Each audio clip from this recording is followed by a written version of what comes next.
Everyone, welcome to my channel. आज हम करेंगे class 4 Hindi lesson 3 Isaac Newton. इसकी करेंगे हम बुक एक्सरसाइज।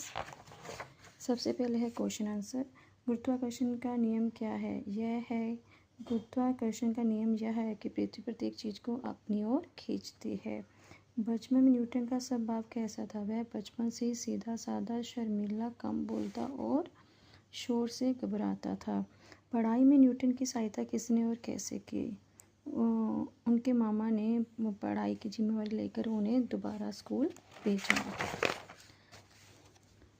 न्यूटन का विज्ञान जगत का पिता क्यों कहा जाता है? क्योंकि उन्होंने विज्ञान के कई महत्वपूर्ण नियम खोजे। इसके अलावा हम ये भी लिख सकते हैं, वो भी लिख सकते हैं, वो शॉर्ट में था, अगर लॉन्ग में लिखना है तो क्या आ जाएगा कि उन्होंने प्रकाश की गति को नापा, नक्षत्रों की गति को समझा और गणित की अनेक विधियाँ सुलझाई। उन्हीं खोजों के आधार पर उन्हें क्या बोला जाता है? विज्ञान के जगत पिता बोला जाता है। इसलिए उनको विज्ञान के जगत पिता ये भी बोल सकते हैं।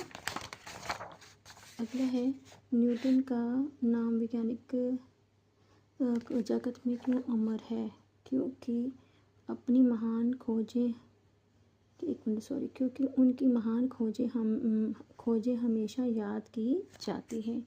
ये भी आ सकता है, अदरवाइज हम ये लिख सकते हैं, क्योंकि उन्होंने बल पर न्यूटन ने बड़ी बड़ी खोजें की, गणित की कई शाखाएं निकाली, विज्ञान के पेचीदा बातों किया और उनकी गणित के सिद्धांतों से सिद्ध किया।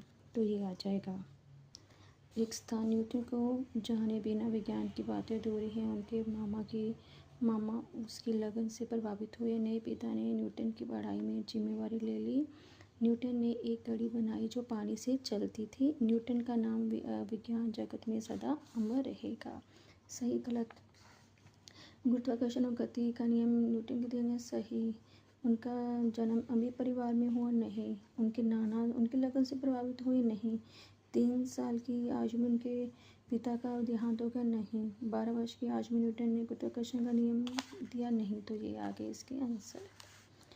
अब हम करेंगे, ये बताना है काल और वेद। जाएंगे काल और भविष्यत काल। करेगा भविष्यत काल। और इधर थी आ जाएगा, भूतकाल ये थी, भूतकाल थी, भूतकाल, और होगा भविष्यत काल। पर्यायवाची पिता का तात्पर्य होता है जनक,